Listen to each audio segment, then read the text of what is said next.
Para poderte explicar por qué a los iniciados los llamamos Iyaguo, tengo que contarte dos historias. Es decir, hay dos versiones, ¿ok? De donde se desprende esta terminología. Empezando por una de las que encontramos en Obecueñe. En este Odu nos indica un camino llamado la guerra o la grande diferencia entre el rey de Oyo y el rey de Ivo. Se trataba que en un tiempo el reino de Oyo siempre estaba bajo la constante guerra y asedio del reino de Ivo, hasta que llegó el Egua o el Ebara a defender el reino de Oyo. A partir de ese punto, el reino de Ivo no pudo hacer más lo que hacía con el reino de Oyo. Preparando o buscando una solución para dicho problema, el rey de Ivo fue a indagación, buscando por dónde, cómo y cuándo podían destruir el reino de Oyo y al mismo el Ebara.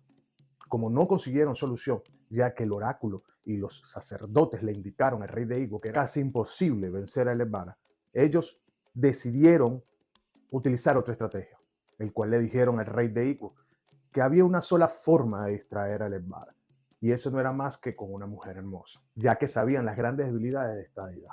Para ello, le dijeron al rey que la única oportunidad para poderlo vencer era que él enviara a su hija, a la princesa de Igbo, ya que era una muchacha muy bonita, muy presentable, y que ya estaba a edad para casarse. El rey de Igbo accedió, conversó con su hija, la preparó para ese encuentro y le envió con la excusa de vender nuez de colá, pregonando dicha venta de la nuez cerca de la casa o del pueblo donde estaba ubicado el Ebara. Así lo hizo. La princesa se acerca a las casas del Ebara y empieza a pregonar la venta de este producto. El Ebara escucha la voz y se va hacia la puerta a verificar de quién era la mujer que estaba vendiendo. A darse cuenta de la belleza de esta chica, el Esbara cae impresionado y le sonríe, devolviéndole a ella la sonrisa. Inmediatamente el Esbara empieza a cortejarla y le invita a su casa, tomándola literalmente como esposa. Empiezan a convivir un tiempo juntos. El Esbara, cuando se iba a trabajar, esta mujer se encargaba de agarrar las cosas y los instrumentos que utilizaba el Esbara o el Egua o Eshu, como ustedes quieran ponerlo, para sus actividades de Ifá, ya que era buen conocedor del oráculo. ¿Qué hacía ella? Ella agarraba sus instrumentos, cortaba las pieles, quemaba el tablero, le hacía desastres en su casa. El igual llegaba y le preguntaba por qué había hecho eso. Y ella le contestaba que simplemente él no había dejado dinero para comer y ella tenía que buscar una solución. El igual se calmaba, respiraba profundo, trataba de no molestarse y se volvía a ir hacia afuera. Ella se quedaba impresionada de cómo el igual no perdía la calma ni se molestaba.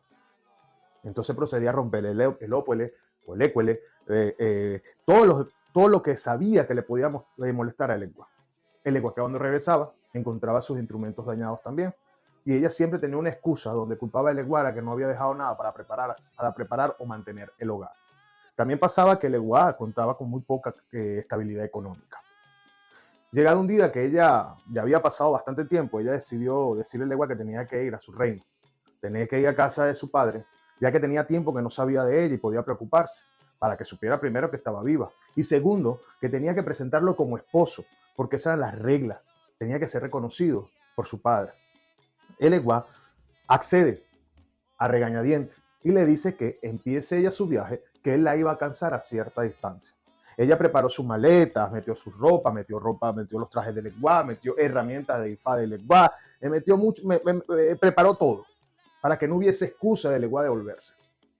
Efectivamente, a cierta cantidad de distancia la alcanzó el Eguá. Y el Eguá le dice que no podemos ir por este camino, ya que aquí hay ciertos ladrones o malhechores que causa daño a todos los que pasan por ahí, a todos los viajantes. Lo cual ella le dice, no te preocupes, que no va a pasar absolutamente nada. Y con un espejito lo encanta y él accede a continuar el viaje. En ciertas partes del viaje él quería devolverse. Tanto fue así que le insistió. Le decía que ya era momento y lo mejor que podía suceder es que se devolviera. Pero ella le decía que no, que era necesario y que se iba a ver muy mal si ella llegaba a su reino sin la representación de su nuevo esposo.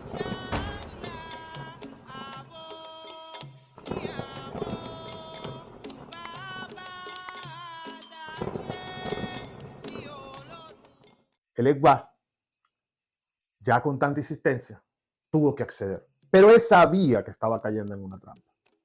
Siguió caminando Siguieron hasta que llegaron al reino. Todos lo saludaban a él como Agwo y con mucho respeto. El Eguá devolvió el saludo, estaba muy extrañado de la buena atención que tenía en el pueblo, hasta llegar frente al rey. El rey lo manda a atender con todos los privilegios. Estos privilegios eran dignos del esposo de la princesa. Tanto fue así que le dieron una habitación real, por llamarlo de una manera, o sea, con grandes comodidades, y lo instalaron. Esto mantuvo al Eguá distraído, y el rey de Igbo aprovechó la oportunidad para atacar con todas sus fuerzas al reino de Oyo, capturando y ejecutando al rey de Oyo, cortándole la cabeza. Dicha cabeza la mandó a introducir en una igba y la tapó. Al día siguiente, mandó a llamar a Elebara, diciéndole a la princesa, búscame a tu esposo que necesito que me adivine algo.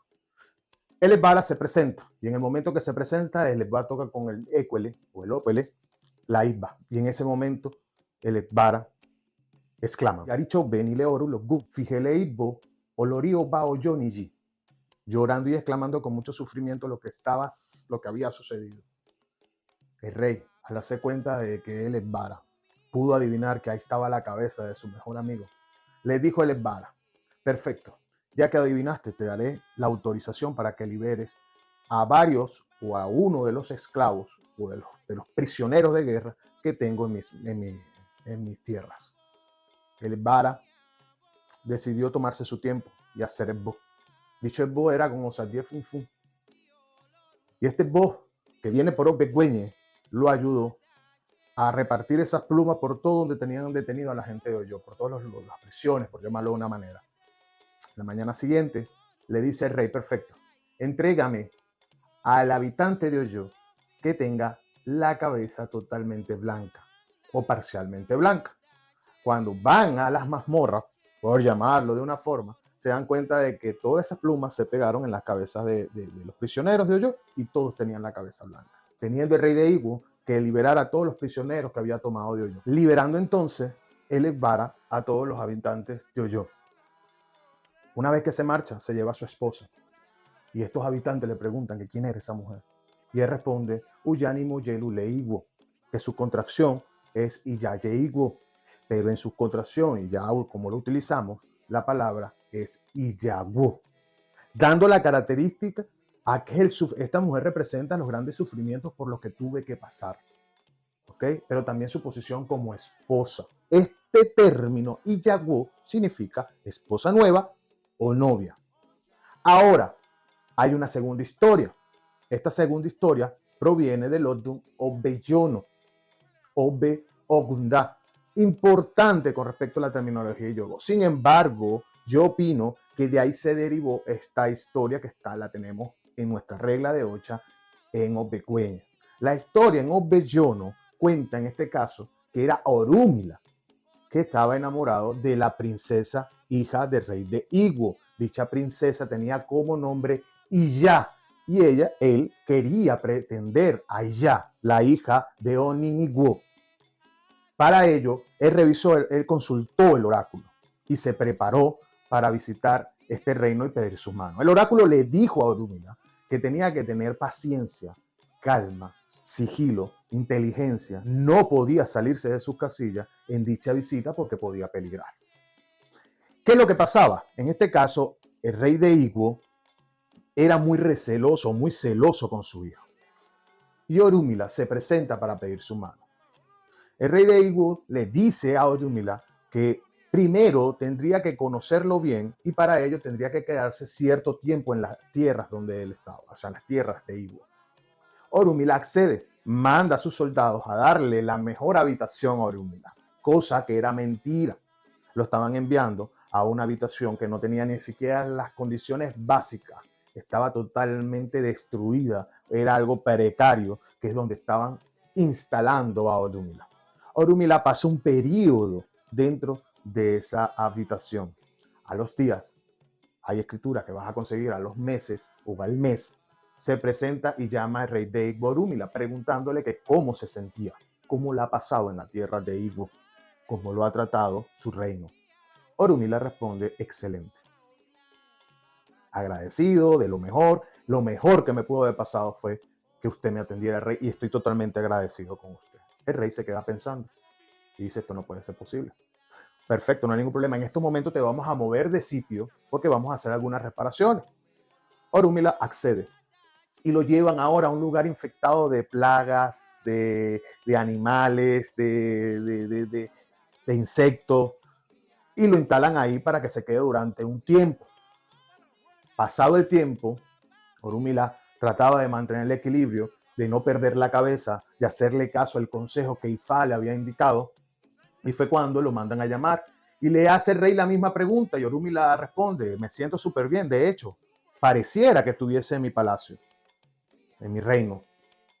De verdad agradecido con usted, rey, por esta oportunidad y por este trato que usted me está dando. El rey se queda otra vez asombrado de cómo puede ser posible que una persona tenga tanta paciencia. Y lo manda a otra habitación. Pero esto estaba peor aún. Orúmila accede. Al llevarle a esa habitación, Orúmila pasa el periodo, pasa lo mismo, el rey lo manda a llamar. Y cuando le preguntan, le responde totalmente igual. De hecho, estaba tranquilo Orúmila, feliz Orúmila, demostrándole al rey que no había perdido ni la paciencia y ni siquiera estaba molesto por el trato que le estaban dando. El rey, al ver esta actitud de Orúmila, le dice a Orúmila que efectivamente es digno de tener la mano de mi hija Iyá, princesa de Igbo, y le entrega la mano de Iyá. Y Orúmila se casa con la hija del rey de Igbo, convirtiéndose en la esposa más joven de Orúmila. Y Orúmila reconoce ante la palabra Iyawo que fue parte de ese sufrimiento o de esa situación para poder alcanzar la mano de la mujer que él quería tener. Y es allí donde se vuelve a reconocer la palabra Iyawo por esta historia como la esposa más joven o la novia de Orúmila, por decir esas terminologías occidentales. Bien, lo importante es que si te das cuenta en esta terminología, Orúmila y Echu pasaron situaciones adversas, situaciones fuertes, y de allí es donde empezamos a ver esta palabra ser usada a todos los iniciados. Nosotros en la regla de Ocha cumplimos un año de un proceso de depuración, porque es nuestra práctica. Es nuestra forma de cultar y así fue como lo fuimos heredando y esa es nuestra práctica. Y a la persona que se le consagra lo llamamos Iyawo, siendo hombre o siendo mujer. Aquí separamos todo y nos detenemos un poco. ¿Por qué si hablamos de Iyawo, que es la esposa o la primera esposa o la novia de Orúmila, en este caso de Obellono y en el caso de Obegüeñe es de Elvara o Echu? Resulta ser que cuando ya lo utilizamos dentro de nuestras consagraciones, no estamos hablando de una etimología, o mejor dicho, no estamos hablando de una palabra que identifica ni al hombre ni a la mujer, ni a la esposa ni al esposo, sino como algo que encierra una posición, ese compromiso que existe contigo y con el orisha, ese matrimonio que existe contigo y con el orisha. Y para ese momento que eres coronado, eres la persona más joven en esa coronación, por eso eres el matrimonio más joven, pero no importa si eres hombre o eres mujer. Y Iyawo encierra espiritualmente la acción de compromiso entre la deidad y el orí de la persona. Obviamente, este compromiso va a traer, como por ejemplo lo que vivió Orúmila, que la persona tenga paciencia, que la persona tenga lo que llama todo el mundo igua, que la persona tenga, sea perseverante, que la persona respete las reglas que hay alrededor, pero es la realidad.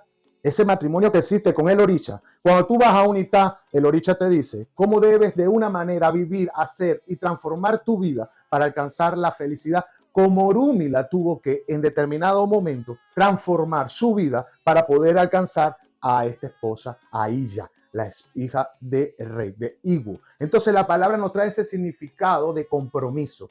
Ya, sí, significa la esposa, nueva esposa y todo eso, pero cuando lo usamos en el ámbito religioso, simplemente se está refiriendo a la posición que existe en el matrimonio que existe entre el orí de la persona y el orisha. Así de simple. Ahora, el Iyawo en nuestra regla de Ocha dura un año su proceso, cosa que es una forma porque es nuestra práctica. Cuando hablamos de esta terminología también utilizada en la ancestral, para los recién iniciados, es decir, son también Iyawo, pero van a ser Iyawo solamente durante el proceso de la ceremonia. Una vez que salen de la consagración, dejan de ser Iyagu, ¿ok? Eso es, bueno, me imagino que en varios linajes es así, en otros no lo será, pero bueno, hasta ahí yo le puedo traer que esa también es utilizada, la palabra Iyagu, en el iniciado, durante el proceso. Ya después del proceso no se le llama Iyagu a dicho iniciado, pero esa es la práctica, ¿ok? Su forma de su práctica religiosa, como la aplica. Nosotros en la regla de Ocha tenemos nuestra propia práctica y el Iyagu lleva el título durante el año, así como otros procesos que no van al tema en estos momentos. Fíjate, tanto es así que no tiene la palabra Iyagu cuando es utilizada ya en ceremoniales, no lo podemos identificar como término de esposa o esposo. Que existe un término a los seguidores de Okun, tienen una expresión que dicen dentro de su práctica que es Iba Okun Onire Okomi, que significa homenaje al rey de Iré, esposo mío. Y eso lo dice tanto el hombre como la mujer, porque no hay una representación de género cuando estamos hablando de la deidad. No importa que tú seas hombre para decir este tipo de expresión, por ejemplo, en el caso de los seguidores de Ogu. Y así se presenta con la palabra Iyagu. Ahora que ya nosotros utilizamos el proceso para llamarlo Iyaguaraje, ya no tiene nada que ver con la definición de la palabra. Que ya no es la Iyagu ni el Iyagu, es el Iyagu. O sea, no es la Iyagu para separarla, no, es el Iyagu. ¿Me comprende? Entonces es importante saber esta terminología porque el día de mañana sí tenemos, estas son dos historias, una historia que pertenece a la central y una historia que está en nuestra regla de 8, en el Odun o Bellón o dos Odunes diferentes, pero su punto va a lo mismo. Entender que en el caso ceremonial, el Iyagu representa a aquella persona que pasa por procesos dolorosos, incluso en su vida, donde tiene que desprenderse de costumbres y tiene que desprenderse de ideales para poder llegar a la compenetración y a esa unión que va a existir entre el Orisha y su Ori. Prácticamente es eso. Es importante que lo sepas, por eso te lo traje hoy a connotación. De verdad, muchas bendiciones para todos. No se queden con lo que yo estoy diciendo, investiguenlo, profundícenlo, porque un solo árbol no hace bosque. No olviden eso. Eso nunca lo olviden. Que Olofi me los bendiga a todos y Boris Boya y Bocheche.